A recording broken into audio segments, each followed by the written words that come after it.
to LOA Today. I'm Walt Thiessen. With me today is longtime listener, poet laureate, and Taya master Anne-Marie Young. This is your Daily Dose of Happy. We are so happy you decided to join us today.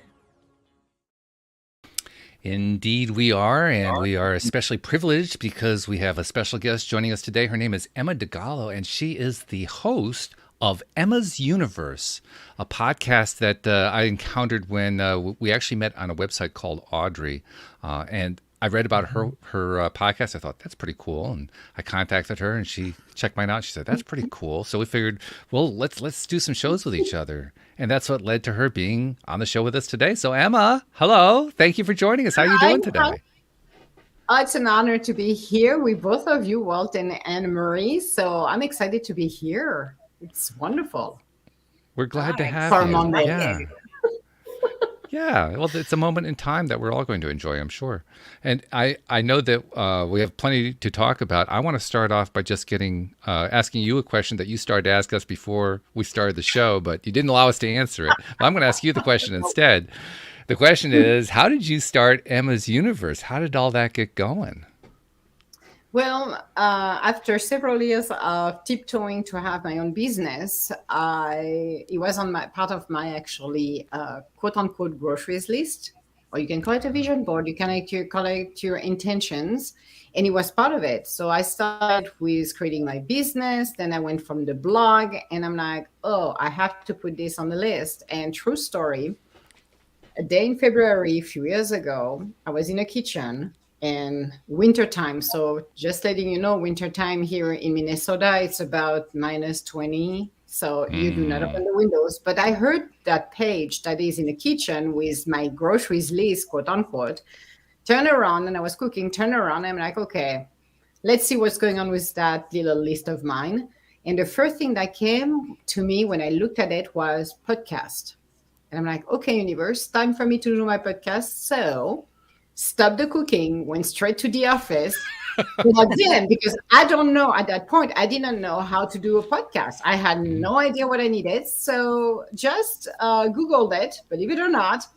And I got the software, what I was supposed to use. I've got some information on the host, where to put my podcast, because it's an audio podcast, and microphone and stuff like that. So I ordered everything. I connected with the site. I'm like, okay. And I got started this way. I received my beautiful microphone, and I'm like, okay, what are we going to call it? I'm like, okay, it's Emma, and I'm working and dealing, because I'm an intuitive, with the universe. So I called it Emma's Universe, because when I decided to start the podcast, the first episode I had was, okay, what I'm going to say, I don't know. So I used my blogs. I have no idea. It's like people have ideas. I don't. I'm like, okay, my first blog, and I'm going to just read my first blog for maybe 1 or 2 minutes, then let the universe talk. And that's how I started it. Just Emma's Universe came up like that. It's a collaboration between myself and the universe, channeling the universe at all time, and what comes out of my mouth, it's coming from the universe. So, and that's cool, but I still don't know why. Why did it end up on your vision board in the first place? Why did you put it there? Because it was part of what I wanted to do as giving back to the community. My podcast, like my blogs, is something you can monetize if you wanted to. And I say, I'm not going to monetize it. I want people to hear everything the universe has to share. So it's a deal, quote unquote, between myself and the universe to give back. Mm-hmm. So anyone can listen for free around the world. Mm-hmm. And messages are giving to people. When they're listening to it, there is something that resonates and say, oh, this is for me. And they get the message. That is great. I love that. Yeah. And LOA Today is very similar. Most of our listeners are just that. They're listeners. There are a few that also see the video. So we always have the video available for them. But well, I started the show 10 years ago, back before you could even do video on a podcast. There was only one option. It was audio. That was it. There was no other choice. So, yeah, that's kind of the way it got started. That's cool, though. I like the fact that you wanted to create the podcast just because you wanted to give to people. You wanted to help people understand.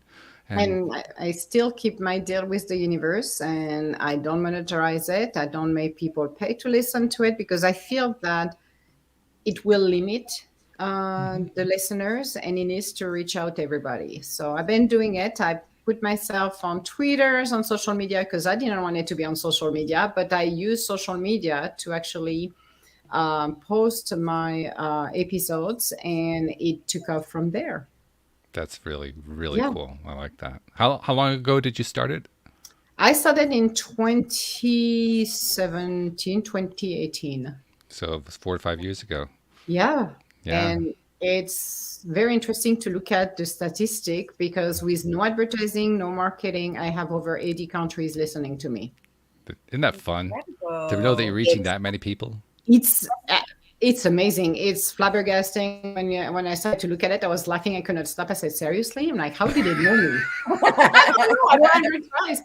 And the podcast I'm on, which is very interesting, was Podomatic, and they only have about, I think, 12 different platforms you can put your podcast on. So it goes to different platforms. So like Apple, Spotify. Right. And a couple of weeks ago, I was looking at my online. I did a Google search very briefly. I needed the link, and I realized I'm over 30 platform, and half of it I need to put myself on. I don't know who's doing it. I have no idea. There's names I don't even know they exist. I don't even know where they are. But some people are putting mine on different platform as well, and I'm like, okay, if that helps, it's great. It's a bit of a shock, isn't it? I mean, I remember my first time that I saw that, I was like, where did they find out about me? But you're right. They just pick it up from Apple. They pick it up from Spotify. They pick it up from all the usual sources, and then they create their own version of it. Yeah. They do, and they linked it to other platforms, and I'm like, well, this is great. If the word can reach more people and inspire people, that's what it's all about. It's inspiring people. For me, it's a win-win situation, but I'm still humble. I still doesn't grasp, over 80 countries. To me, it's like, what? I'm looking at the map, but it's still surreal for me. And I'm like, okay, that's weird. It's interesting. It's like somebody in Tibet listened to you. I'm like, okay, Tibet. Okay, that's interesting. But I'm like, okay, I don't know why, but thank you. Yes, exactly. Gratitude. Yes. Well, they needed to hear something you were saying, Emma, didn't they? Yes, but it's very interesting to see that, like you probably did, I try to post 3 times a week, if not more, but I've been consistent, and I think that's what works the most, is being consistent, even if you don't see the result. For me, I never look for the result. I'm not looking for fame and famous. It's just passing the word. I have a deal with the universe. So for me, it's like passing down the words. Whatever comes out of my mouth is whatever comes out of my mouth, and that's it. And that goes. And I'm curious about one more thing too before we move on to the next part of the discussion here, which is, I know for myself, and I've mentioned this many, many times, so listeners really know this inside and out. They could tell this faster than I could tell it.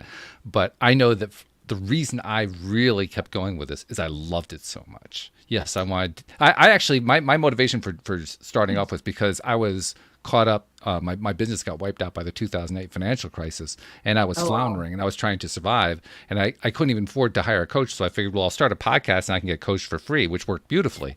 But what I didn't know was that it was actually going to lead to something I was really enjoying doing. And I imagine if you've been doing it for 4 or 5 years, you probably found the same thing. Like, this is fun. This is fun doing this stuff. So it's super fun. I loved it, and for me, it led me to other things like. You're doing it yours live right now. So for me, Podomatic, what I'm doing, my podcast, and I need to explain, and I'm starting to correct people, because people are assuming a podcast is a live stream. And it's like, no, it's not live stream. A podcast is you're in front of your computer, you're recording it. You can, at the end, modify, stop, cut, redo, whatever you need. Mm-hmm. And for me, it helped me to develop a little bit the way I'm speaking, meaning not as fast as I normally do. Because when you're really excited, you go, blah, blah, blah, and like, no. Then be more comfortable behind the microphone. Because I don't know for you, your first episode was, but for me, it's like, what am I going to say? You can read your blog, okay, and it's finding the way to go with the flow, because I go with the flow. I don't plan anything. I just sit on front of the computer and just do it. But it did lead to something else afterward. Started last year, actually. All of this working got me to the next level, which is working with 2 different apps right now. One is called Wisdom. And that app actually happened, and it's still a funny story because I even told Dio, who's the owner of that app, how it happened. Last year, I was putting actually another platform, and it was iHeart Radio for the podcast. Mm-hmm. I was having a casual conversation with the universe, and it's always loud, like I'm talking to you. That's how it works with me. And I was putting this on, and I said, it would be nice to have a live audience, because podcast is great, but having a live audience will be even better, like a radio show like this. Sure. And I was putting this, and I'm like, okay, put it to rest, mind my own business. 2 weeks later, I'm receiving an email from the concierge of Wisdom telling me they had a podcast. And I'm like, okay, they're going to have a podcast coming up, blah, blah, blah. And I'm like, okay, I'm assuming, because you're telling me podcast, I'm going to take my recording, put it in there. I was like, I have plenty of episodes, so I can put it in there without a problem. Well, September arrived. We were in the beta phase. And this is where, to my horror, when I was going there, I'm clicking on the little microphone, and I see, like you've got, like on the top, live. And I'm like, what? Cricket. Give me a still word. I'm like, what? I shut it down, laughed for about 10 minutes, 10 to 20 minutes. I just laughed. I'm like, I'm going to sorry myself because this is, no, you're kidding. And I'm like, to the universe, I'm like, is it a joke? I'm like, are you serious, people? I'm like, you what? I'm going, what? And I sat down and I said, okay, you got two options. One, you don't say a word and never going to be able to speak live. Or two, you're going to go back, do your episodes. Again, use your blog as the beginning, because it's like, I wasn't prepared. I didn't know what to expect. I'm like, I'm live. And I did. I went back live. We were in a beta phase. So it was a few days before the release. Was able to do it. And then was able to connect with other people, top mentors, and started to do live streaming. And one of them is called the C Show on Wisdom. And then I had somebody else's, and this is where you see the stepping stone. Then you, one by one, you go up and up. Then I had somebody who told me about Fireside. And I'm like, okay. And I said, well, it's a brand new app from Cuban. I'm like, okay. Wisdom doesn't have the video. It's only live audience. People can hop and come and talk to you. You don't know who they are. They will come and have a conversation with you. And I had a lot of people like that. And I decided to co-host a show called the C Show. We went on Fireside. And Fireside, now you get the audio and the video on the same time. So it's a different way to do things. But it's a very interesting way to do that. So, my simple little podcast got me right there. And by way of perfect synchronicity, so I always said, watch out what you're saying to the universe, because that comes true. And for me, it was a shocker because I wasn't expecting this, but I love it because it even, when you realize you're live, like right here, you're like, okay, one, you stay mindful. You do not go angry on live shows because you cannot stop it. You cannot cut it. Whatever you said goes. And there is nothing you can do about it. So it brought the mindfulness on the top of it too. Very good. Yeah. I like that. I'm not familiar with either Wisdom or Fireside, so you got me thinking, I should check these guys out. Wisdom is pretty good because you can go live. It's a little bit different. You can host it, and there's one person that can only come as a guest. And I asked Dio, I say, it would be nice, it would be two, because like you and Anne-Marie will only take those spots. So nobody will come and join you and have a conversation. So I asked her and I said, well, when you're improving the app, it would be nice to have a third spot, because when you co-host, then you have the capability to somebody that come and interact with you. Otherwise, it's kind of breaking everything. So I did co-host a few shows with different people within the US, which was interesting. And Mark Cuban is very interesting because anybody can participate live, and they come and it's you as the producer that will moderate everything. So when they ask, or you can bring somebody on stage, you can remove the person from the stage. It's very interesting. So there is an evolution that's very interesting for me. Yeah, I'm definitely going to check it out because I've always been intrigued by the same idea that you were, that it'd be fun to have a live studio audience like a radio show or a TV show or something like that. Start with wisdom. I will go first with wisdom to get the hands of it, because wisdom, okay, Mark Cuban, everybody is being filtered, meaning they will check your credential to make sure you exist. Mm-hmm. Wisdom, it's a little bit different because they don't go as deep there. And we had some few things happening, like we had a fake Elon Musk, and I caught him, and I'm like, no, it's like you don't want to deceive people. And to me, it's like you should not use somebody else's name and pretending to be him. So it's like, no, but this is a very good app. I feel for me, it's like a testing ground. Wisdom, because you really can practice your craft, and then you can move to the next level. For me is fireside, where you can co-host. It's more production level. You're involved in your music like you're doing everything, but it's really showing, and it's A-list. So you have actors, you get a lot of A-list from Hollywood who are on fireside because it's Mark Cuban.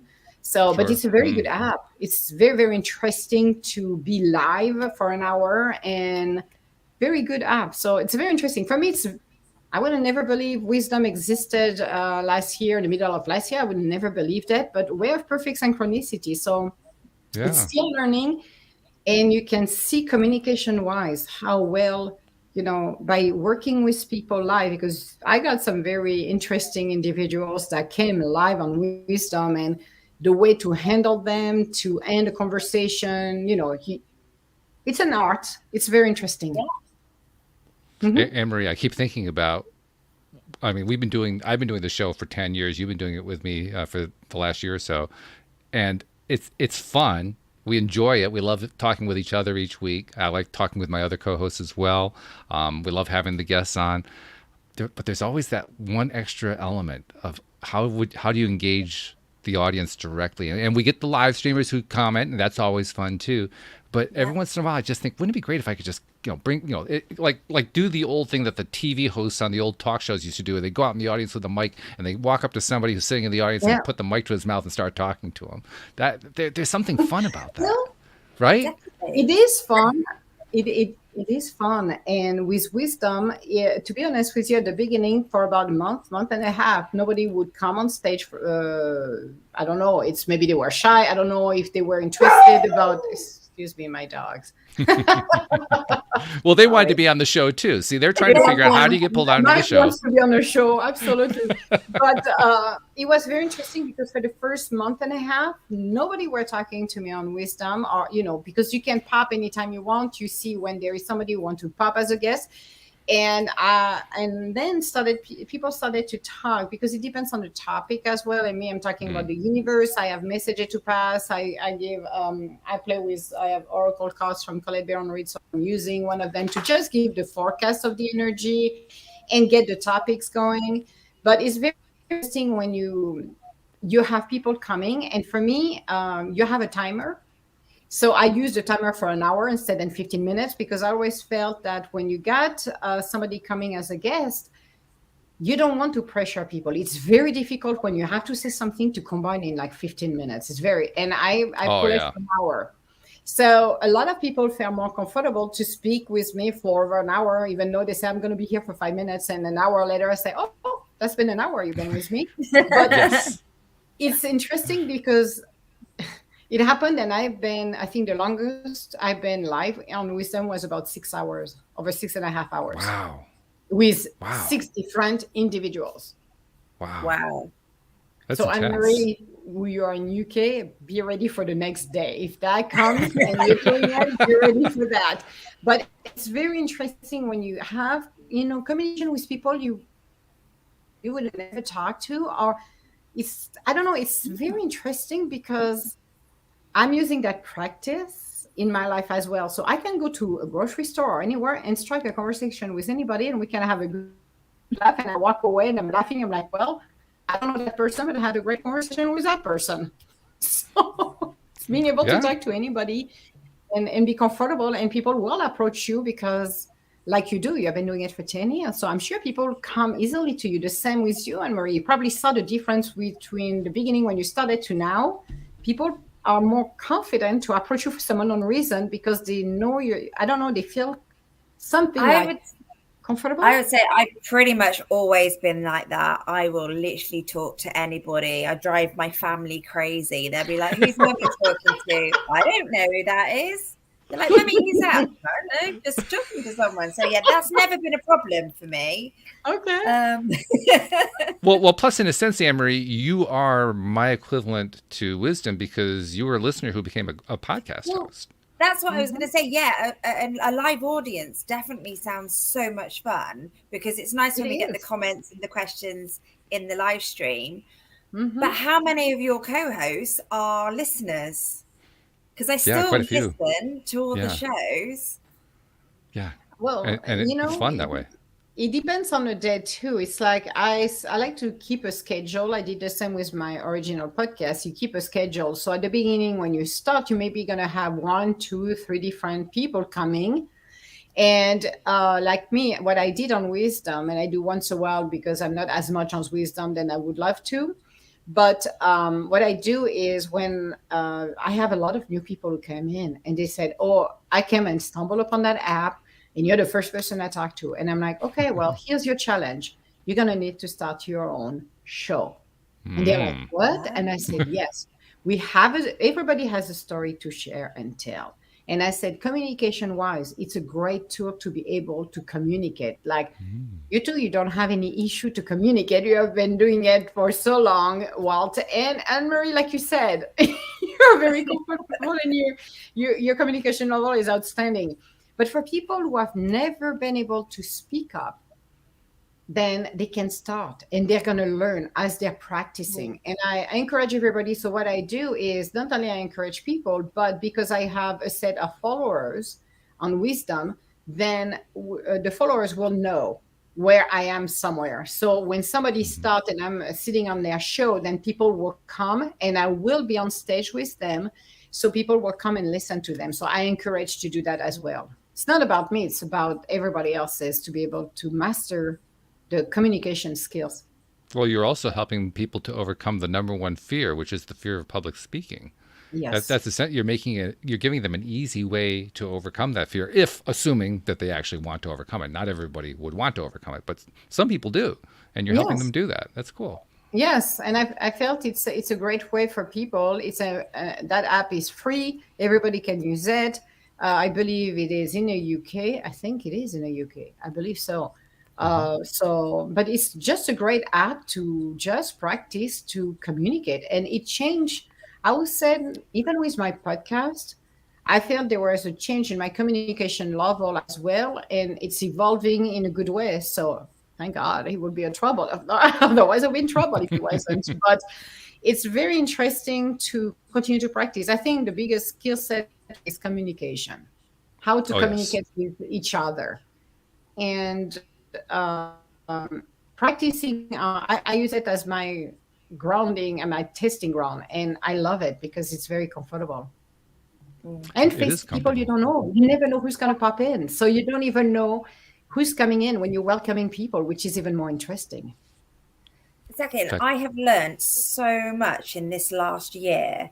Just sitting and watching Walt and Lou, who's our other co-host. I mean, you say I'm good at communication and I can talk literally all the time, but I just sit here and listen to both of them because their stories and their knowledge, and I'm sucking it up, and I'm like, and now I feel a bit more confident. So yeah, I just love the idea of getting more viewers involved. Well, that's what I was thinking too, because when you came on, the first time you came on the show, I remember we exchanged emails afterward, and you weren't really confident that you could contribute to it and all that. And look at you now. I mean, it's an entirely different story now. But that was kind of like your transition period, like Emma was just describing. Absolutely. You kind of took advantage of the fact that you could do it with me, with the others, and you eased your way in, just the way she was describing. And that's what I found it wonderful. And having an audience is amazing because you never know you're going to answer to. And it's like, you don't know what they're going to talk about. That's why I let them talk about topics. Control the environment. If they want to pick up what I'm talking about, that's great. If they want to share stories, I have individuals who share different stories when I was talking with them, which was very interesting, actually. So, and you control your environment. If you see you want to stop a conversation, you can stop the conversation, you have a way to remove them from the stage. So it's very interesting because you never know who's going to talk to you at all. Yeah. It's very, very interesting. I love it. But you have to be on your toes, right? I mean, you have to be ready because anything could come your way. You have to. There is days I have individuals who came up and they're like, oh, I was like, oh my goodness. I'm like, okay. And I let them talk and I'm like, okay, we're done with it. And I had other individual jumping in and say, well, you handle it pretty well. I'm like, well, you have to learn. It's part of the way to handle life. It's just be gracious under fire, quote unquote. When people are, overly excited about something, you can set up your rules. Like I always said, I don't talk about politics or anything like that because there is enough of this. It's all about uplifting people. Good, a good message, good laugh. I did a full episode actually when I in December, January, we had ice and I fell on the ice and I hurt myself pretty bad. And that night, for an hour and a half, 2 hours, I was laughing so hard. It hurt afterwards too, but it didn't matter. We talked about laughing, about falling, about, epic story of fail. And I'm like, oh, let's go in that direction. And trust me, there were funny stories that I could not, even when I was younger and people were laughing. I'm like, you have to laugh, otherwise you're going to have an international incident with me. I'm like, come on. And the worst part, I make the analogy every time. I said, every time I fail pretty bad on the ice, it's like on the ice, it's like Home Alone. I don't know why. I always have that movie Home Alone, Home Alone 1. The first Home Alone, and way down. And it's hilarious. It's like, I give a 10 out of a 10 today. You have to make fun about it. My chiropractor was happy to see me the next day. Me too. But, timing was entertaining. And I wasn't planning on that. So it's a heck of a way to score points. But, hey, if you scored points, that's good. Well, yeah, and you need to have fun. It's like, it's about life. So, yes, it's, don't take yourself too seriously, even if it does hurt, but that's okay. But it was hilarious. You described the moment, it's like, yes, I was on the ground. I was like, yes. And we started to laugh and make fun about it. And I had people sharing some of their stories as well. I'm like, well, this is what it's about. So that's it. I think that's really important, though, to show real life rather than just, just keep your vibration up, be happy, but actually showing those falling on your ass moments, Yes. Making it real, and people can then relate and engage, can't they? And they feel more comfortable doing so.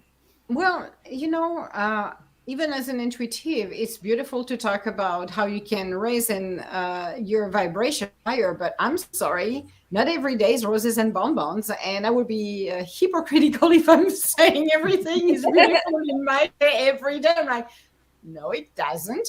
But there is some tips you can share. And that's what I utilize. I utilize some of my experience, and you make it the best that you can. And people like to come live and share their experience as well. So for me, you have to be real. People know. So if you listen, both of you, you're real. You know when you have somebody who's not real. You're not going to listen to them, hear it in a tone of the voice. There is something that doesn't resonate. But a good laugh doesn't hurt. We don't live for perfection. We live for improvement. If we can improve, it's a good day, Exactly. So, a few things went wrong, but more things went right, and I improved. I got to be a better person. I got to a better place. I learned some things. Hey, it's a good day. Yeah, it didn't all go perfectly, but so what? It was still a good day. Exactly.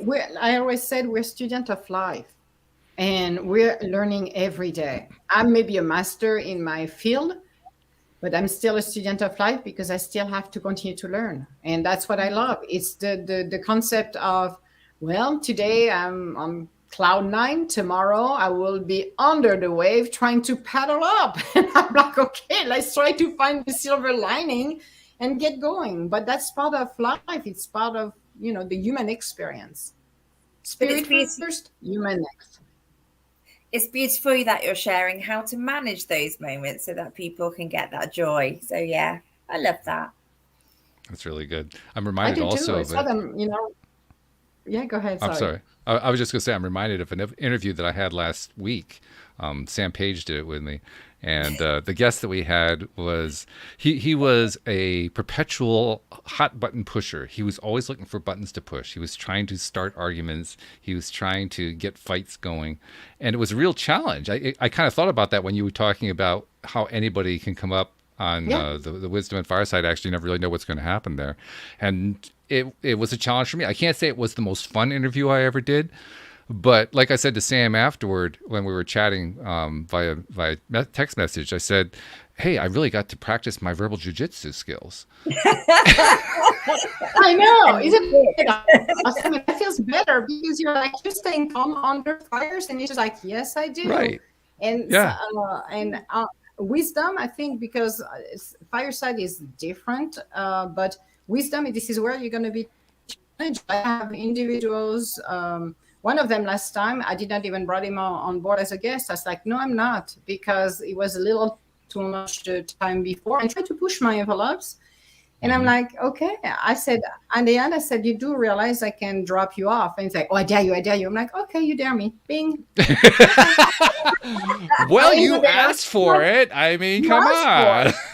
But for me, don't push it. It's like, yes, it's like, oh, this is what you want to test me, okay, but you're becoming disrespectful, and this is my show. Be respectful. I don't see the point to push or argument. For me, that doesn't do for me. It's like, we can have an argument with a good conversation. It doesn't need to be everybody pull up the desk, we're ready. I'm like, no. We can have a intelligent conversation. So you set your tone, but yes, you never know who you're going to talk to, and that's what it's amazing. It's a great skill set and keeps you on your toes, actually. Lately, I've been adding It does. Lately, I've been adding a new segment to the show. I've been doing special episodes of the show talking about cryptocurrency, in part because I have a background where I know very much about how Bitcoin came about, and I actually wrote a book about monetary policy at one point. So it's right in my wheelhouse, but it doesn't really fit totally in what we talk about here on the regular podcast. So I figured, well, I'll just create a special segment, because I know there's a whole bunch of people interested in that. Maybe I can draw more listeners in and so forth. And I had a guest on today, really great guy. His name is Josh Rhodes. So if you're listening to this episode here, you'll find the other one either before or after it immediately. Just look for it in the rotation. But he is an advocate of cryptocurrency. I am a skeptic of it. And that's the premise of the special segment. Let's have like a point-counterpoint debate about it. And it was, we weren't really arguing. There was not a lot of arguing going on. There was different viewpoints being expressed. And it was just fun, because neither one of us had the agenda to talk each other into something or, force a viewpoint or whatever. It was just, let's exchange the views. And that kind of thing is a lot of fun, I think. I think so too. Yeah. No, I think it's fun, especially when you talk about those topics, because it's so interesting. When people don't realize that, you look out on Wall Street and you see all of those companies and how they're doing with the NASDAQ, but they don't realize there is a cryptocurrency as well, similar to the NASDAQ, but it's crypto. And it's like, holy moly, I discovered that. And I'm like, oh, that's interesting. There is so many things going on. It's like, oh my goodness, I'm back. So no, I love that. I love the exchange of ideas and different views. I think it's very enlightening, because you always learn something. And for the audience as well, he brought up he really brought the horizon on subject and on topics, and you would have never thought about it. That's what I love. Agree. Yeah, I totally agree. Yeah, and people are more inclined to listen. People who don't argue, but just have a great conversation, and they can pick whatever they want and go back later on their computer and just do some more research about it. So it's very fascinating. But the cryptocurrency is fascinating. I know the IRS is chasing after everybody to try to get them, because the government wants to legalize this. They want to, it's not legalized. They want to, what do you call it? Regulate. Yes, they want to regulate, because they want to put their paws on there. It's very interesting to watch. But it's fascinating to me, because they don't have the control, but they're trying to get the control. It's like, oh my God, what are they going to try to do today? It's like, very interesting. Well, I totally agree about the viewpoints too. I mean, this is a topic I've touched on often here on this podcast, but I think viewpoints are probably the great undiscovered superpower that people don't realize they already have. Because when you get those viewpoints coming in from a wide range of angles and individuals and backgrounds and cultures and so forth, boy, do you learn. That's what I learned by doing this podcast. By having all these viewpoints that I've had on over the years, I have learned and learned and learned and learned. But my worldview now, compared to when I started the podcast, is miles away from where it was. Just not even in the same ballpark, not even on the same continent.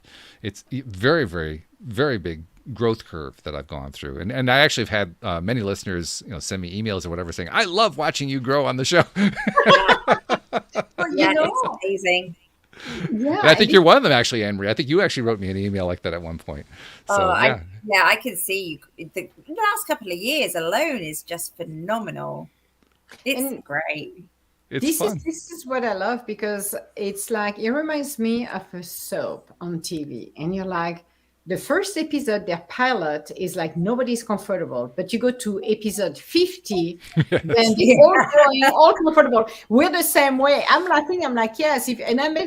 I made reference a few times in my podcast that if you listen to episode number 1 with my microphone and the way I talk compared to what I do today, it's totally different. You can hear the evolution. This is what I love. It's like, how do we grow into our craft is amazing. It totally really amazing. is. Yeah. When you were talking about those first few episodes there, it was making me think about a television show on Apple TV that came out in the last year or two that actually won all the Emmy Awards in the last round of Emmy Awards, called Ted Lasso. And it was recommended to me. It was recommended to me by a co-host. I started listening to it, and those first few episodes were so incredibly uncomfortable. Like, oh God, this is so stilted, and the characters are so obnoxiously stereotypical and so forth. But after a while, they win you over. After a while, they start feeling like real human beings. And now I can't wait for the 3rd season to come out. But those first few episodes were tough for me. Yeah. I know. Same thing here. I'm like, okay, that's like, oh, but it's awesome. It's wonderful. I love that show. I think it's great. Exactly. It grows on you. It's like, okay. Well, I think what happened for me anyway is those stereotypical characters stopped being stereotypical and started being human beings. Yep. And that transition well, first of all, it's a bit of a shock because you're not used to seeing that. You're used to seeing a stereotypical character played out continuously. He's always going to be this person who never grows. That's not what happens here. No. They actually grow. They evolve as human beings, and that's fun. That's fascinating to watch. Yeah. I know. This is a great show. So that's one of my favorite shows, actually, on Apple TV. The best part is you don't have to like sport. You don't have to like, British football or soccer, as we call it here. You don't have to like any of that. I mean, if you like it, it's great, but that's just such a small segment of the show. The biggest segment is the personalities and the storylines and all that stuff. I know, and it's in Europe too, and I love over there. So I'm like, in the US, for me, every time I see something from Europe, I'm like, oh yeah. I love the fact that it's European and you guys have heard of it and I haven't. Sorry. That's funny. But there's another example of just how this whole world has changed right now. And we've made reference to this before. Anne-Marie, you're in the UK. I'm in Connecticut. Emma's in Minnesota, of all places. I mean, we're just like in very different spots. We're having this conversation in the last 38 minutes. It has felt like we've known each other forever. Yeah. We've never met before today. Emma and Anne-Marie and I mean, Anne-Marie and I obviously have known each other for a while, but we've never met you before. And yet 38 minutes into it, we feel like we're having a chat with an old friend. Yes, exactly. That's how we connect. This is what I love to do. It's like how to be comfortable with each other's and connecting. And it's just a great experience. Absolutely. Yeah. Yes, and I love it. All because we have these technological connections that enable us to do these things. Now, did I have any of that in mind when I started my podcast? Absolutely not. It wasn't even in the realm of possibilities. Well, actually, when I started, we didn't even have the software you had access to when you started 4 to 5 years ago. We had nothing. You wanted to record, literally, it was like you said, you want to record your own podcast, you record it, and you found a place to put it online. If you were lucky, it got picked up somewhere. It was that Wild West-ish. Today, it's a completely different animal. But if you had asked me then, and if we were going to be doing this 10 years from then, I would have said, Well, good luck with that. When that page moved, and I mentioned to people, I said the door is closed, the windows were closed, everything was closed, so there were no air, no movement into the kitchen. I wasn't running around like a chicken without a head. I was just cooking by the stove, so I wasn't even moving when that page moved. So for me, it was like, okay, universe, you're telling me to do something, so I'm gonna go. I could go. Really? I'm gonna be eating now. It's like, nope, turn the stove. It's like, okay, gotta go over there. I'm gonna go. And as I typed, it all popped up, and I didn't do any research or anything. The Audacity came up, the software came up. I'm like, okay, free. I'm like, okay, cool. And everything came, even the platform. I had no idea you had to put it on the platform. I'm like, I don't even know how to do this. And everything came together by way of perfect synchronicity. Now, the biggest challenge for me was my microphone. I don't know for you, but my microphone, I had to figure it out which one I needed to use and a better one. And it was the in and out music that I wanted. But it was very interesting to go through the process because I would have had no idea. Seriously? Yeah. I'm like, I don't know. I've never been to broadcast school. I am not a professional for that. And I still will never say I'm a professional because that would be too arrogant for me to say that. But I'm just doing podcasts. That's all. I'm not saying anything else. I said I had my podcast has evolved since then. I don't do as much of my intuitive work right now because I'm interviewing people. So I do more collaboration. And I'm doing great interviews as well, but it's evolving in a way that I would have never at the beginning would think that would evolve the way it is. I had no idea. Right. The universe knew, not me. Not for me either. So, Emma, sorry, Walt. Nope, go ahead. No, I'm just saying, I love the fact that you didn't really know what you were doing. No. And you just Googled it and you found it and you actually went ahead and did it.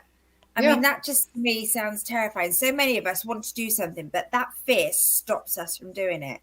So was it just literally your belief and your trust that just took you to that level? It did. And it freaked me out too, actually. I would be a liar if I say it did not freak me out because I do freak out. And I did. I have a good way. For me, if I know it's going to work, is I have to freak out before I start. And I did. Because even though I went through the motion, I'm like... the way we got brought up when I was younger helped me because you have to do it, you have to do it. That's the way the mindset we had. So for me, when that happened, I'm like, okay, let's do that. I'm like, you don't know what's going to be next. Okay, I'm going to find this. Okay, I found everything. I'm happy, skippy. But when you actually are on the front of the computer and you're like, what on earth am I doing here again? Why am I doing this? Don't know. It's scary. I will say it is scary. So I freak out for 5 minutes and I say, you know what? It's time to get moving. So let's do it. And I put myself, and I think people need to realize, put yourself as a student of life. Do not put it, I don't have any expectation. I had nothing. I did not set up a deadline. You're going to be famous in 15 minutes. This is a lie, people. Don't even dare think about the option of, by tomorrow morning after my breakfast, after I'm done with the first episode, millions of people is going to be at my door waiting for me. No, it doesn't work this way. It's a marathon, not a sprint. And do it for the right intention. What is your intention? Very good because question. If your intention is wrong, it's not going to work. My intention was to continue to do as an intuitive my work and pass down the message that people needs to hear around the world. And that was the intent. That's it.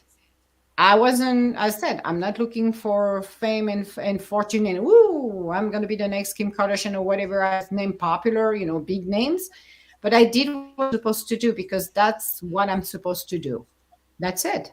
But yeah, it is scary. I would be a liar if I said no, it's not. Yes, it is. But you know what? Think at the end of the day, you're challenging yourself. And the biggest issue people have is you're going into the unknown. You have no bearings, nothing. It's something new. But I don't know for you, Walt, when you started, it's like you can feel all of the cells in your body. You can feel you're alive. That's what he felt. starting and said, I'm doing something. I'm in charge. I even have goosebumps as I'm saying this. I'm in charge. I'm in a driver's seat, and I'm going to do something that really is deep in my core. I can feel it, and I know it's the right thing for me to do. And I don't even ask people around, because I never did. When I started the podcast and my blogs, I'm not a writer. I'm just a blogger. I'm somebody who wanted to share stories. And the same thing here. But don't look at approval from anybody, because people are going to say, oh, you're crazy, Anne-Marie. You're doing what? No, don't do that. Just follow your instinct. Follow what your gut feeling is saying to you. And yes, it's scary. Oh, yes, absolutely. I don't know what was your state of mind when you started yours, but mine was like, okay, I'm going to do it. And I used simply Twitter. I never marketed. I said, it will grow organically, which is supposed to be. I'm not forcing anything, and it will go where it's supposed to go. I'm not worried about it. And I just kept doing my episode. I started once a week. Then the universe said, well, it's nice, Emma, once a week, but we want it twice. I'm like, okay, twice a week. Then I had to learn. I don't know for you. At the beginning of my podcast when I started, I used to, okay, I don't know what I'm going to say, so I'm going to stop the recording, restart the recording, stop the recording, restart the recording. It was ridiculous. And then about the second or third episode, it's like the universe said, well, Emma, you could continue to record it. Who cares? At the end, you can, cut what you don't need. So I started to do this. And as I was getting more comfortable, then I did not have to cut as much at all. Maybe there is some days I was like, okay, I don't know what I'm going to say. I'm too tired, or I'm not right in the mood. But that's how I did it. And I went from twice a week to 3 times a week. Then they're like, well, you could do like 4 or 5 times. I'm like, are you kidding me? I'm like, no. It takes like too much of my time. So the live stream, actually, the live shows are good because I'm doing it live and I'm done. I don't have to record. I just do this. But it started progressively, and I went with the flow. I did not try to control anything, the narrative or anything at all. I just let the universe run with it and take me where it's supposed to take me, and have the faith, the beliefs, not seeing the result. And as I said, when I started to look at the statistic, I was shocked. I'm like, what? I'm like, oh. And I still don't believe it, because for me, it's surreal. It's very, very weird. It's like, really? So yeah, that's what I do. I don't know. Well, what you two were both talking about the fear of starting something like this. I actually took advantage when I first started. You asked how I started and what my thought process was. When I started, I took advantage of the fact that I had no listeners. That's how I got myself to do the first episode, because I knew, well, I don't have any listeners anyway, so I'm not risking anything here. If I had known that there were 100 people who were going to listen, I'm not sure I would have done that first episode. But because I knew nobody was listening, it was safe. It's like, well, yeah, I'm going to publish it, but nobody's listening anyway, so who cares? I like the way you're thinking. I'm going to use this one, actually. So nobody's listening. I don't care. Nobody's going to watch me. So, woohoo, let's have fun. Oh, I like that. I never thought about this way, actually. Never. Well, that's actually what got me not only going, it's what got me in. It got me past that first fear space. I never really was in that fear space for more than a split second. It didn't last very long for me because I took that mindset.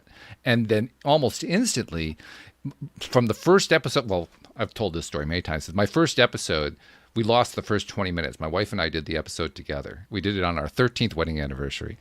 And we lost the first 20 minutes because we realized it wasn't actually turned on when we thought it was turned on. It wasn't actually recording when we thought it was recording. Oh. So it's kind of funny. If you go back and find that first episode and play it, the first word you hear me say are, now, well, we can welcome you to LOA today. Because that is funny.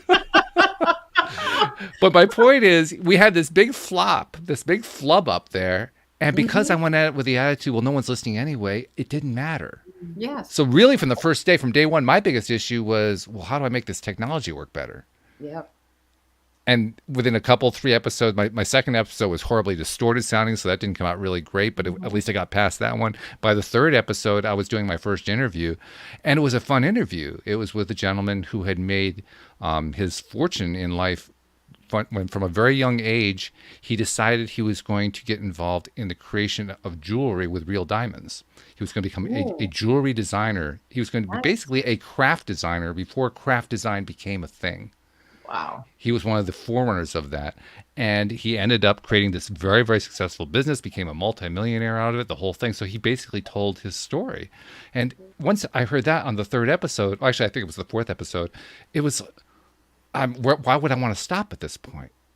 Because remember where I came from. Where I came from was the idea, well, we're broke. We're deep in debt. Our business has failed. We're trying to resurrect them. We're struggling like crazy. Nothing seems to work. It feels like we're losing ground every step along the way. Let's see if we can get some experts in to help us figure out and teach us what we need to know without having to pay hundreds of dollars in coaching fees. And Exactly. that's literally why I ended up getting this guy, Fred, as one of my guests. And he couldn't answer all my questions, but he answered enough of them that I wanted to learn more. Good. And so now it was no longer a question of how afraid I am. Now it's more a question of how many guests can I find, Yes. which is an entirely different feeling. It's an entirely Yes. different question. Yes.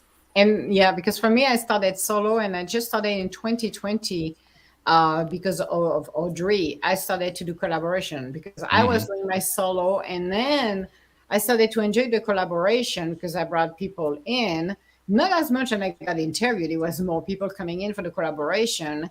And I enjoyed that very much. So I'm more focused on the collaboration actually right now because I am interview very interesting individuals lately that I don't think people had the opportunity to talk to them the way because I'm like more deep into how they get started, who you are, going backwards to the beginning.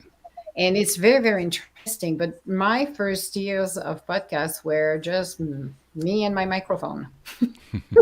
I give you credit too. To me, that's actually the hard way to do a podcast. So those of you who do it that way, I give you a lot of credit. Because I kind of run out of things to say if I don't have somebody to bounce it off of. I've loved the interview format since the first day that I did an interview, which was episode 1 with my wife. We were kind of interviewing each other. Yeah. And I love the energy exchange that you get out of that. But I give credit to people like you who can just do it solo. That's an art.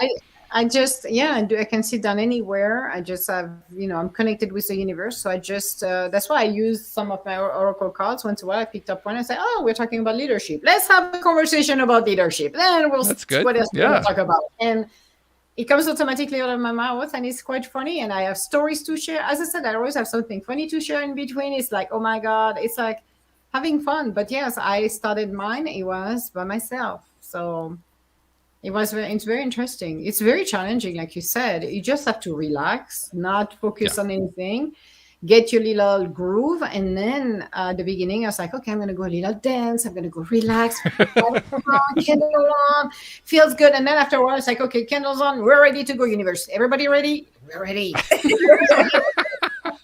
This is exactly what I say every time. It's like, okay, people, are we ready? Well, let's go. I love how you get all your spirit guides and such all lined up. Okay, guys, come on. We're about ready to go live. Okay, 5, 4, 3. The funniest part is you never know who I'm talking to. It's not even my spirit guides. It can be anyone from above. Anyone at all. Okay. So it's not just the wisdom app. It's like you're getting visitors from all over the place is what you're saying. Exactly. It's like whoever wants to talk today. It's like when I'm writing blogs, I have to go back and do that more diligently. But when I was writing my 7 days blogs, it's whomever. And I have started a saga of the pups for my dogs. And I started to write, actually, every blog is going to turn into a book, actually. So every episode I get for that will be a book for the dogs. But it's just, go with the flow. I don't know. Maybe it's the hardest things to do, but I like to do it. It's pretty cool. It's crazy, too. It sounds crazy. This is fascinating to watch because obviously Walt started because he wanted to learn. Mm-hmm. And you started because you wanted to give, but both your enthusiasm is just like booming. And for different reasons, but the same outcome. Yeah, but I wanted to know about your connection to source because you said you hear like really loud voices.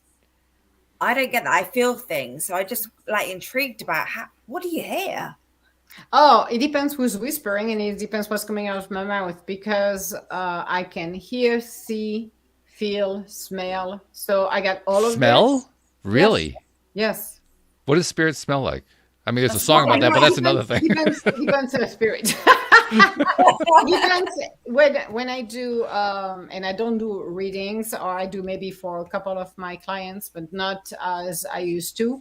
I could, on situation, I could smell roses, I can smell burn, I can smell food. So when somebody from the other side or somebody wants to pass a message and they know, then I will smell something and people will know. I have no idea. So I'm describing and I'm telling, oh, I smell cinnamon here. Like, oh, yeah, that was grandma. Okay, grandma, don't know, but they recognize people. So they associated themselves when they communicate with people. That's what they do. And if, the smell, I have smelled a few times perfume in my house for when it was somebody else's. So I do. That's how it works. So, yes. Sorry, Emma. No, I was just going to say, I smell cigars when my granddad's around. Literally, none of us smoke. And I just get this huge smell. And I went to London and I was looking at he lived in the Barbican. So I was looking at trying to work out which flat was his. And as I walked away, I got this massive smell of cigars and there was nobody else around. So you're just like, hi, Granddad. Just yes, exactly. Yes. But that's what is interesting is that I never know, like I said, I never know when I'm going to do a show even on Wisdom or anywhere else. I don't know what I'm going to be talking about. And I just relax and go with the flow and whatever comes out of my mouth. Like I said to people, I'm channeling 24/7. Whatever comes out of my mouth, it's not me, it's the universe. So don't ask me. It's coming. And people, that's why probably at the beginning on Wisdom, I said to people, I'm not going to do a reading on you, but things come out and people are listening. It's like, oh, that's for me. That's for me. So people get messages. And even though I just pass down messages. That's all. I don't do anything else more. So, yeah. That's funny. That's really funny. I love this. This is great. I remember the first time that I started going with the flow the way you just described, letting the message just come through. Because in my earliest years, I had everything mapped out. Okay, this is what we're going to talk about. We're going to do this, that, and the other thing. Mm-hmm. And then it got to the point where there would be an episode where I had a regular co-host that I was doing it with, and we were kind of out of what we wanted to talk about that day, but I was committed to doing a full hour recording because of where I was distributing it. And I wasn't sure what to do with it. So I said, okay, I'm going to try a little experiment here. I'm going to literally open my mouth and see what comes out. Mm-hmm. And I remember vividly how it went. I don't remember what I said. I'd have to go back and replay it to remember what I said. But I do remember as words were coming out of my mouth, I was thinking to myself, does this make sense? Is any of this coming out in a structured order of English that people will actually follow and understand? And I didn't know the answer to that. So it was one of the very few times I actually went back to replay my own podcast. I almost never listened to my own podcast, but that time I did because I wanted to find out if it made sense. And I was stunned to find out not only did it make sense, it was actually pretty darn good. Yes. And that's why I don't, when I do collaboration, I will look at people's background and for a few minutes. But that's it. And then I go with a conversation, because for me, a collaboration or being like with you guys, it's more a conversation because we're connecting. I don't, when you get a question, it feels like more you become a journalist and you're an observer, but you're not connecting with the person. And for me, it feels like when people are listening to both of you or the three of us, they're going to say, oh, wow, that's an interesting conversation. I want to know more. I'm going to continue to listen to it. And I love that, because for me, it's be outside, a cup of coffee or tea or milk, whatever you want, and we're having a conversation. That's it. And I think it's more powerful. Yeah. So I don't press This has been very powerful. I can tell you that for sure. Before we part company for today, I need you to take a moment to let people know more about how they find Emma's Universe. How do they find out about you? How do they reach out and contact you in case they want to reach out and ask you something or find out more about what you do? So tell people all about how to reach you. Okay, so Emma's Universe podcast is on Podomatic. So if you just type Emma's Universe podcast, it will come in Google, and you can find it on Apple. It will come on Podomatic, Apple, wherever streaming comes, it will come. So that's the first one. I have several websites because I'm a business coach. And I'm focusing more on business than I used to do for my intuitive work. But if people want to reach me for that, they can go on edgbusinessstrategies.com. And I have another website if they're interested to do exactly what I do about learning, because that's what I do as a business coach, is edgonlinelearning.com. If you want to get a hold of me, you can email me at emma@edg-associates.com. And you can find me on social media. I'm extremely active on Twitter at Emma DiGallo. I'm on Instagram. If you want to see the pups, the Instagram is only for the dogs and the food. But you will have plenty of real from the dogs. But if you want to connect with me, you can, again, on Instagram at Emma DiGallo. I'm there. So they can connect with me this way. So Beautiful. I have a website, but I think it's enough. Well, we'll make sure that we include those two links to those two websites in the show notes so people can find you that way for sure. Yes. And then the others, of course, they can just follow their nose.